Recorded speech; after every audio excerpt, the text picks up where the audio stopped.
So hello guys and welcome to VP Mantra. Video start करने से पहले लॉट्स ऑफ अपॉलॉजीज, बहुत सारे unavoidable circumstances and many more concerns की वजह से इतना लंबा गैप हो गया, but I sincerely thank you all for showing such kind of immense patience, love, support and cooperation. Now coming to the topic, supply chain management in Indian pharmaceuticals. Simple सी बात के साथ स्टार्ट करेंगे guys.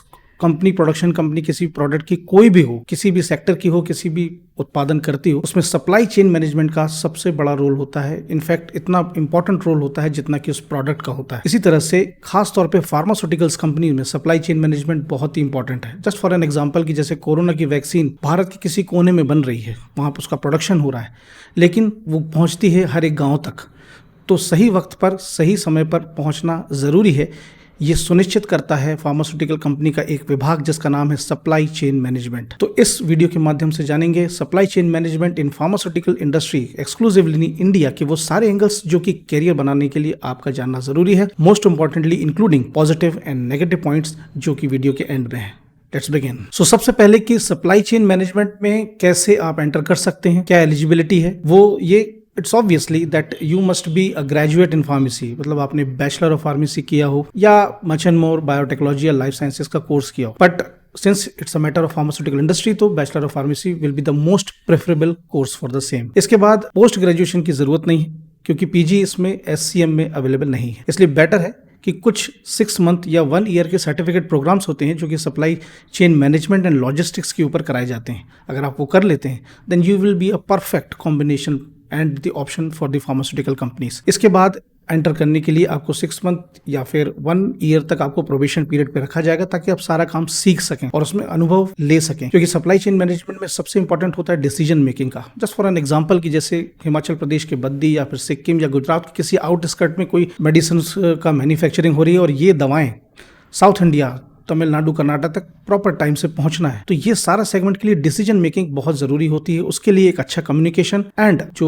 थोड़ी बहुत information, जो technical चीजें होती है लॉजिस्टिक्स की, वो अच्छी तरह से आना चाहिए। इसलिए you have to spend at least 1 year for the probation period, that will be very beneficial for you. इसके अलावा फिर सप्लाई चेन मैनेजमेंट बहुत सारे इंपॉर्टेंट सॉफ्टवेयर पे काम करता है, जैसे कि सैप है, उसकी भी अगर इन्फॉर्मेशन आपको हो, उसकी ट्रेनिंग आपने ली है, then definitely it will be a very good. So eligibility is nothing much more, just you have to be a graduate of pharmacy. Supply chain management sector में तो बहुत सारे जॉब रोल्स हैं, लेकिन कुछ प्रोमिनेंट 6 ही हैं। सबसे पहला है सप्लाई चेन एग्जीक्यूटिव, जो कि डिलीवरी, स्टॉक और ट्रांसपोर्टेशन का मैनेजमेंट करना। इसके बाद आता है लॉजिस्टिक्स मैनेजर। इसका जॉब रोल्स ये होते हैं कि जितना भी माल, जो प्रोडक्ट्स है, उसकी आवाजाही की ट्रैकिंग और निगरानी रखना। इसके बाद प्रोक्यूरमेंट मैनेजर, जितनी भी दवाइयां हैं या अन्य उत्पाद हैं उनकी खरीदारी पर मैनेजमेंट करना। इसके बाद वेयर हाउस मैनेजर, ये भी एक बहुत बड़ा, सुनने में थोड़ा सा एक कैजुअल जॉब रोल लगता है, but it's a very important job role. For an example कि 200-300 एकड़ में किसी फार्मास्यूटिकल प्रोडक्ट का वेयर हाउस फैला हुआ है, तो वहाँ पे जितने प्रोडक्ट्स हैं, उत्पाद है, वो सही जगह पे रखे हों, सही टाइम से डिलीवरी हो जाए, ट्रक्स में उनका लोडिंग है, लॉजिंग है, सब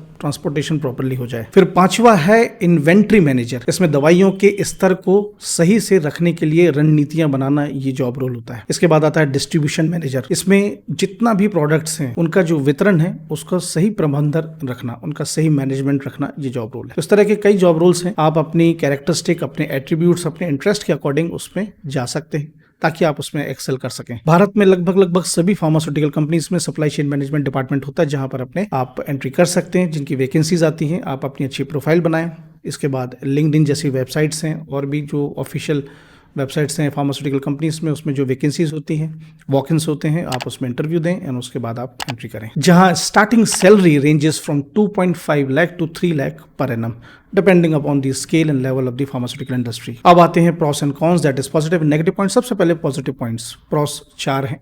सबसे पहला है demand for skill executives, skilled professionals, और आई कैन से ऑब्वियसली बात है, एज यू ऑल नो कि कोविड के टाइम के बाद इंडिया में फार्मास्यूटिकल जगत ने सबसे ज्यादा एक्सपोनेंशियल एक्सपांशन किया है भारत में, तो इसके लिए जो डिमांड है वो बढ़ती जा रही है, और ऑब्वियसली इससे जुड़ा है ग्रोथ। आप अच्छा काम सीखेंगे, अच्छा काम करेंगे, स्विच करते जाएंगे कंपनीज में, तो आप एक्सपोनेंशियली ग्रो करेंगे। तीसरा है स्टेबल जॉब, स्टेबल इंडस्ट्री। आमतौर पर फार्मास्यूटिकल इंडस्ट्रीज को आर्थिक संकट कम ही झेलना पड़ता है। और चौथा है salary. 2.5 to 3 is not a bad package, with in 2 to 3 years it grows like anything. अब आते हैं कौन से यानी कि negative points.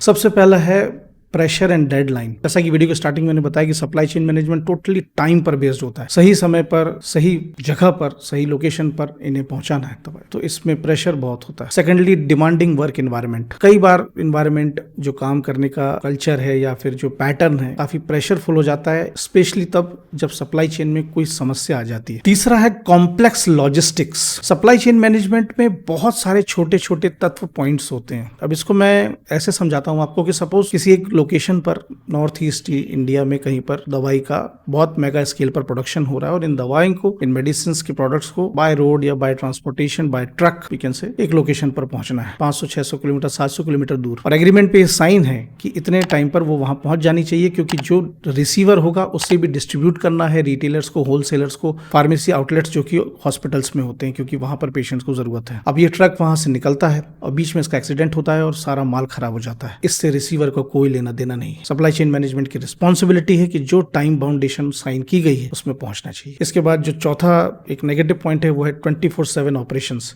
Supply chain management में काम कभी नहीं रुकता है, 24/7 काम करता है, इसीलिए नाइट शिफ्ट्स और ओवर ड्यूटीज, एक्स्ट्रा शिफ्ट्स का डिमांड कंटिन्यू बनी रह सकती है। So guys, in the conclusion कि अगर ये वीडियो आपको फ्रूटफुल लगा है तो जितनी भी डिटेल्स मैंने बताई उसमें अगर आपको इंटरेस्ट आता तो definitely it's a very good sector to explore your career opportunities and excel the voyage of your professional skillism. So video अच्छा लगा हो तो प्लीज़ लाइक शेयर कीजिएगा और कोई क्वेरी क्वेश्चन हो तो कमेंट कीजिएगा।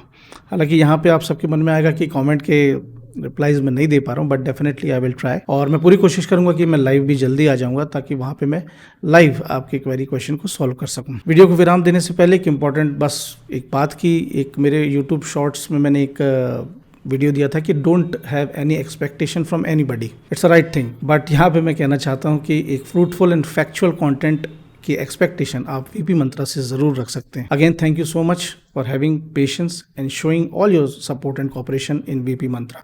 सो that's all, see you in the next video, till then stay motivated, work smarter, good luck.